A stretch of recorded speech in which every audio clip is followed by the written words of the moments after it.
limestones. Some of those limestones have an extra impurity in them that is very important for the history and potentially for the water quality here in central Kentucky, and that's phosphate. There's a lot of phosphate in central Kentucky limestones. We'll talk a little bit about why that's important for history, but you also may have read about the dead zone in the Gulf of Mexico. We talked about it earlier today. Oh, there you go. Mm-hmm. I had a feeling that might come up if you're talking about water quality. One of the questions is we get blamed for a lot of the fertilizer, supposedly, that's going into the watersheds and therefore eventually the Gulf of Mexico. But we don't have that much row crop compared to a lot of the rest of the West. So why does it appear we're putting so much in? Part of it may be because of these natural phosphates. Maybe. How do you fingerprint natural phosphate that's weathering out versus something from a fertilizer? That's in the geochemistry realm. It's not my specialty. But it is a question. And it can have some significant impact. Just the natural weathering of phosphate can put nutrients into the system that can then help create this problem. So this is the shaded relief map that shows not much really. It's not very dramatic, and that's because our landscape here in central Kentucky isn't very dramatic. If you look over here, you can see it looks a little bit flatter than what's on your right, and that's the difference between the inner bluegrass and the outer bluegrass. The outer bluegrass tends to have creeks cut into the plateau a little bit more, whereas the inner bluegrass tends to have not a lot of very dramatic surface streams and tends to be relatively flat. And the difference is, again, the rocks. In the outer bluegrass, there's more shale layers involved. In the inner bluegrass, it tends to be dominated pretty much by a limestone. So you get horse farm country, gently rolling, not very big hills, not very big creek valleys, versus out in the outer bluegrass, you do get farm ponds, more incised creek valleys, steeper hills. So why is that? Rainfalls in both places just the same. Why would we not get a lot of big creek valleys here in central Kentucky? Part of it comes back to the fact that the limestone dissolves. That water dissolves down into the rock and it takes fractures and bedding planes that are in the rock, dissolves them open, and basically makes open plumbing lines, caves, and sinkholes. So that water, a lot of our drainage in central Kentucky goes underground. And we still have the streams. It's just you don't see them. And so a lot of our landscape can be very flat compared to other parts of the state that have comparable rainfall, comparable rock layer thickness, and comparable amounts of shade. The difference being that our thin rock layers here are limestone and limestone. And this phosphate-rich limestone also has had a big impact on our history. In early 1800s, there was a guy named Robert Peter, who's from Scotland. He ended up getting hired at this little school called Transylvania University, which was in the preeminent town west of the Appalachians. It was the center for learning politics, business, everything except for oil. They didn't like them either. And so this was a very important place, and they hired in what they thought was one of the best chemists that they could find. He's also teaching medicine, natural science, a little bit of biology. So when they got a scientist back there, then you were a utility player, did a lot of different things. He set up his own chemistry lab in such a way that he could run multiple samples at once. He could have this one prepping and this one running and this one analyzing. And he had it very ergonomically set up so that he could stand in the middle of his lab and keep everything moving at once. He produced more sample analyses than anybody thought possible. People actually were like, you should do it. You're faking that data. There's no way you're doing that alone. Or you're stealing it from somebody. And he said, come in and watch it. Just see. And people were like, oh, that's pretty cool. I try that at home. And so he was able to do a lot of these samples. And he's doing it without a mass spectrometer or an XRF or an XRD. He's doing it on a chemistry lab bench. He's doing it the hard way, pouring chemicals and testing and dissolving and measuring. And was able to document that in different parts of Kentucky, here the limestone had a different phosphate content than in another part of Kentucky, and that the soil here in central Kentucky had more phosphate than the soil in that other part of Kentucky, and the plants here ended up with more phosphate in them than that other part of Kentucky, and the animal bones from the animals that grazed on those plants had more phosphate, it had better, and they were bigger. And, you know, so he followed this phosphate all the way through the system and documented it. It showed in 1847, central Kentucky was a great place to raise animals. That was really cool if you raised now, Kentucky up to that point, the large landholding farmers tried to outcompete each other. I'm going to grow the best corn, the best sheep, the best tobacco, and the best horse. And there's two ways you have the best horse. He's stronger and pulls more, or he runs faster. And when they had their horse races, most of the time some animal broke its leg. It was very common, much more so than now. We worry about the safety of the horse industry now. Nothing compared to back then. If you had a horse race back then, at least one horse was going to break its leg. It was just part of it. Well, it started to turn out that most of the horses breaking their legs from that other part, from somewhere else. Just right around here didn't. Now, it's not so much that somebody made that observation exactly and said, oh, we're going to move all our horses over here to Central Kentucky. It was kind of the other way around. It's people who lived in the other areas said, you know, I spent how much time, how much money raising this horse. The second race I put it in, breaks its leg. And I got to put it in. And I just raised another horse. And the same thing happened. Forget it, raising cattle. Kentucky is the largest cattle producing state this side of this river. Because of, I guess, economic attrition, where people just said, forget it, we're not raising horses. And the only people that kept raising horses were here in this little alcove of the central bluegrass. And now we call ourselves the horse capital of the world, you know, because we've got the best, and it's all about these rocks. Stone fences, because the thin-bedded nature is just a nice historical thing, but the stone fences you find here in the bluegrass, you don't find pretty much anywhere else, really. And it's because of the thin-bedded rocks. They really lend themselves to that construction. Bourbon distilleries, the springs coming from that cave system, those cave systems, they produce a very distinctive flavor and pH of water. You mix it with corn that grew really well here on these phosphate-rich soils. They tried shipping the corn back to Virginia and down Mississippi and intended to spoil before it got there. So they had to find some other way to process that corn so they could ship it to market and make it worth the trouble of shipping it across the mountains. And they discovered this thing called bourbon whiskey, where you can process it. And people will pay a lot more for a gallon of whiskey than they will for a gallon of corn.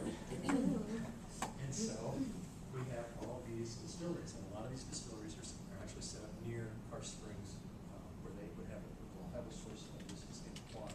And then we have the horse farms. When you look at where the horse farms are distributed in Kentucky, that's from that detailed geologic mapping, they're all basically on like one kind of brown color, more or less. There are a few outside of that, but for the most part, they're all in that little triangle where the brown and the red kind of overlap each other. And that's where it turns out most of the high phosphate limestones are in the system. So there's a perfect good reason. When we get out to the edges of the bluegrass, we get to those knobs. They tend to have at the base a black shade, which is this kind of, it represents an ancient moment of climate change. Plants were starting to take over on land. Up to that point, prior to the Devonian, there were a few plants, but they didn't really proliferate. As they were taking off, well, all these plants are pulling in carbon dioxide and letting off oxygen, which at the time was toxic for life on the planet. And so they completely changed the chemistry of the atmosphere, and they pulled a lot of carbon out of the atmosphere. And those plants died, and this high volume of plant material didn't have a scavenger set for it. Not a full range of ecological scavengers ready. So you get all this plant material in the oceans, nothing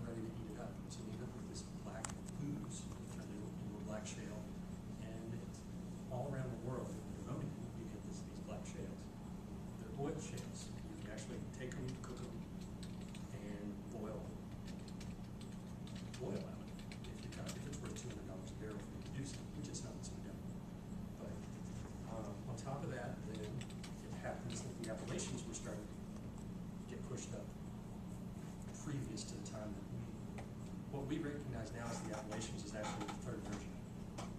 So the second version started to get pushed up, and all that sediment washed off and lands on top of that black shale. And then everything calmed down and we get another limestone. That limestone layer is the same layer that you get at Carter Caves, Mammoth Cave, etc. But what's really important for your watershed is that black shale. Black shale has pyrite in it. And we'll talk about that in a minute. This is what the knob's looking like. If you're down here in Berea, for example, if you're heading south, looking over Berea, that's what you're going to see. Is kind of gently sloping, gently rolling bluegrass, and then suddenly, pow, it's the line of hills. That's the knobs. Shader relief shows that again, very distinctive topography, and it's the geology. Sometimes you can actually see a little ledge of limestone or sandstone poking out at the top. It's cap rock on some of these knobs. But this black shale, in terms of the watershed question, is really important because a lot of this black shale has pyrite. And that's iron sulfide, fool's gold. Beautiful gold cubes, these funky little bits that you can get as the spheroids. When it weathers, though, you get a variety of different sulfates. You add water to those sulfates, and you basically get acid. And so you can get, when you have a landslide, naturally, in this material, it breaks up this black shale, you run rainwater through it, and you're going to get a natural acid drainage, like acid mine drainage, but not necessary to make it. And so that then has its own hazard because you get the acid out of it, but also the change from the pyrite to the sulfates involves a volume change. The sulfate minerals are bigger for the same amount of input because of the hydration, because of than the pyrite is. And so these shales, if you break them up and then try to build something on them and let water get to it, it'll swell and they'll just tear apart whatever building you try to put there. Estill County Middle School had a very bad experience where they excavated in this black shale, used some of it as backfill under some of their structures. Water got underneath it, and all of a sudden their building starts heaving and cracking. Wow. Coming into a lot of repairs to it. So black shale can have very serious implications geotechnically, but also hydrologically. Can have, Well, some Drew, acid problems. you mentioned pyrite, okay, fool's gold. Brian and I were down by Natural Bridge last Thursday, and I couldn't help going in that little tourist trap there. It's a gem mine Right. where you can get emeralds and rubies. That they've brought in from somewhere else. Oh, really? Okay. Told you. They ain't from around here. They're kind of, those sort of, the nearest you're going to find natural outcrops of those kinds of things are going to be the rich. Okay. Or the Piedmont. Told you. Yeah. Right. Georgia, North Carolina. Dahlonega. That's where we went. Dahlonega, Georgia. There's a gold mine there. Right. Yeah. You can pan for gold there. There is actually a gold mining area. Yeah. In Georgia, and that's It's in the mountainous north part of the right. state. It's part of why they ran the Cherokee out. Uh-huh. And there was an Army officer that was there at the time that was kind of overseeing security in that area. His name was William Tecumseh Sherman. Oh, I've heard of him. And he actually then got transferred out to California in the 1840s when there was another claim of gold. And he was the first officer to confirm that there was gold there. And then when he came back through Georgia later, He was on his way somewhere with 1860, Atlanta. in Was that? 1864 or so, because of his past experiences in Georgia, he knew his way around. Uh-huh. And so as he was able to outmaneuver other folks that were in the area and successfully headed from northern Georgia to the sea. All because of geology. Because of geology. See? Or even Sherman's March to the Sea, I can There you go. Hey. So, don't mess with them. Pretty perfect. But there's no real emeralds there at the gem mine? In Natural Bridge, no. You're gonna, Okay. there is Gosh. basically anything that was in the Appalachians, okay, got eroded, and in those sandstone cliffs that you see there, that's recycled Appalachian material. It used to be some other rock right before that. It got eroded off, dumped in a river, and left it. So logically, you should be able to find a lot of those same kinds of minerals, but they're so dispersed, so finely ground up. Mm-hmm. There is no, there's no opportunity for any economic anything. I've never known anybody even recognize one in the thin section ever. Okay. But they should be there, you know, in very fine areas. So I mean, you know, anything that was in the Blue Ridge should end up in the sandstones in eastern Kentucky. But a lot of them get torn up. They're not stable in the water tumbling environment. Mm-hmm. They're going to get converted to something else. Okay. You take your diamond ring, put it in the oven with your cake, you're going to end up with an empty set when you open it up. Okay, so if you want to really get back at somebody, Whoa. just heat it up. It'll vaporize and go away. So these precious stones aren't perfectly durable With my wife's long term in the environment, especially out in the natural environment. When you do get into the coal field, which we're nice segue there, a lot of what you find there is shale, sandstone, and coal. A lot of this is sediment that, like I say, eroded off of the uplifting Appalachians and got deposited. When you have the sandstones, you get beautiful scenery here at Cumberland Falls, where the river has a hard time cutting through a thick layer of sandstone. You get beautiful scenery. This is actually property owned, right next to Natural Bridge, but you will see this kind of topography model. Just beautiful cliffs, absolutely stunning cliffs, rock shelters. And when you get a chance to look at those cliffs, you'll see these little curved lines. Those are called crossbeds, and those are actually little sediment dunes that were deposited in the river that deposited that sandstone. So you can actually see the old river deposits, each individual one featured. Sometimes found ripple marks, these crossbeds. You can see the big shapes of channels cut through. So when you're looking at the rocks, you're going to be impressed by a big cliff. Take a moment and look at the details, and you'll see some really cool stuff. But you can see all sorts of different pebbles. Most of them are quartz. And that's not because it was only quartz being eroded, but it's because quartz is one of the most durable things, and everything else has been kind of ground and withered away. So it winnows out everything else chemically and organically, and then leaves you with quartz. And you also have coal.